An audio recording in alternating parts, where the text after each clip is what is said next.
ओम शांति। विनाश काले प्रीत बुद्धि विजयंती और विपरीत बुद्धि विष्यंती। तो बाबा क्या कहते कि बच्चे अभी विनाश का समय नज़दीक है। अभी तो अभी माना नाव में, क्योंकि सत्य सिर्फ नाव में होता है। पास्ट प्रेजेंट फ्यूचर का तो कॉन्सेप्ट माइंड के लिए है।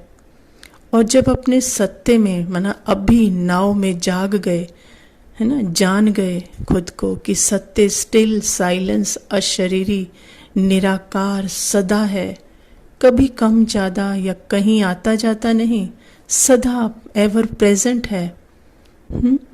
हर अनुभव के पीछे वो सदा उपस्थित है। तो सारे 84 जन्मों के संस्कार जो संकल्पों, फीलिंग, इमोशन, सेंसेशन, मेमोरी के रूप में, इमेज के रूप में माइंड के अंदर ही हैं, वो सब ऊपर आने लगते हैं, है ना। विनाश के लिए, विनाश माना सत्य में, साइलेंस में मर्ज होने के लिए। क्योंकि किसी संकल्प, फीलिंग से पहचान बनाते बनाते क्या प्रतीत होने लगा कि जैसे सत्य से दूर हो गए।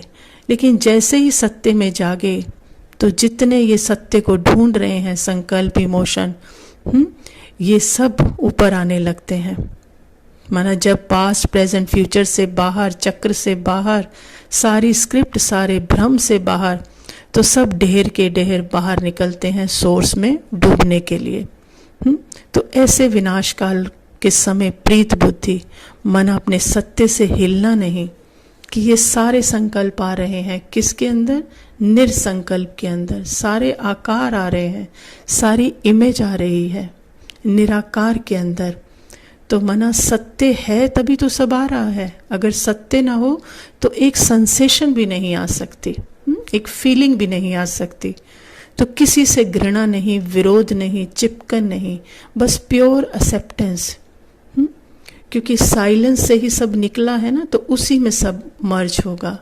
जैसे सागर से नहरें निकली हैं तो सागर में ही समाती है ना, तो ऐसे ही सब साइलेंस से ही निकला है। तो क्या है, अब वो साइलेंस में ही समा रहा है। अंगत समान हिलना नहीं, किसी संकल्प, फीलिंग से पहचान नहीं, मैं मेरा नहीं। तो सब बाबा के प्यार के सागर में डूब जाएंगे, साइलेंस में डूब जाएंगे, है ना। मतलब सत्य में ही है तो सत्य का युग है, सत्युग। सत्य से बाहर जाते ही नहीं। सत्य से बाहर माना किसी संकल्प, किसी फीलिंग में नहीं, तो सत्युग में ही है। और ऊंच पद माना वो ऊंची स्थिति, वो बाप समान स्थिति कि कुछ भी हो जाए किसी को टच नहीं। और विपरीत बुद्धि विष्यंती माना सत्य को जान लिया कि वो अभी नाव में है। कोई सामान मेरा नहीं, ना संकल्पों का, ना फीलिंग का, ना सेंसेशन का। तो बाप समान ही तो हुए। माना जब कोई समान नहीं, कोई आकार मेरा नहीं, तो माना निराकार। कोई शरीर माना सूक्ष्म और स्थूल, कोई संकल्प, कोई कर्मेंद्रियों की एक्टिविटी मेरी नहीं, तो अशरीरी। तो समझने जानने के बाद सब बाहर तो आएगा ना।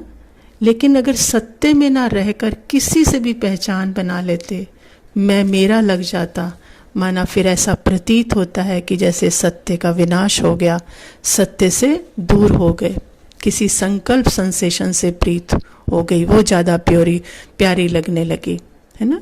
जैसे संकल्प आया कि उदासी का संकल्प आया और कह दिया मैं उदास हूँ, तो मैं उदास हूँ उससे पहचान बना ले।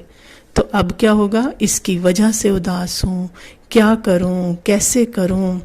जो ये उदासी चली जाए तो सारी जजर बन जाते, डूअर बन जाते, फिर सफरर बन जाते। तो ये क्या हुआ, सत्य से दूर हो गए ना, एक से पहचान, एक संकल्प से पहचान बनाने से। तो लेकिन अगर प्रीत बुद्धि है तो आई है उदासी, लग रहा है, लेकिन क्या पता है कि जस्ट एक वाइब्रेशन है, एक माइंड की मूवमेंट है। ना उदासी शब्द, ना उसके साथ मैं लगाना, मैं तो हूँ ही सदा खुशी। ये है प्रीत बुद्धि, अपने सत्य से हिलना नहीं। तो ऑटोमेटिकली वो वाइब्रेशन आई है स्क्रिप्ट से बाहर, और वो खुशी में अर्थात सत्य में ही मर्ज हो जाएगी, हिले नहीं अपने सत्य से। इसको बाबा कहते हैं प्रीत बुद्धि विजयंती। विनाश काले प्रीत बुद्धि विजयंती और विपरीत बुद्धि विश्यन्ति। ओम शांति।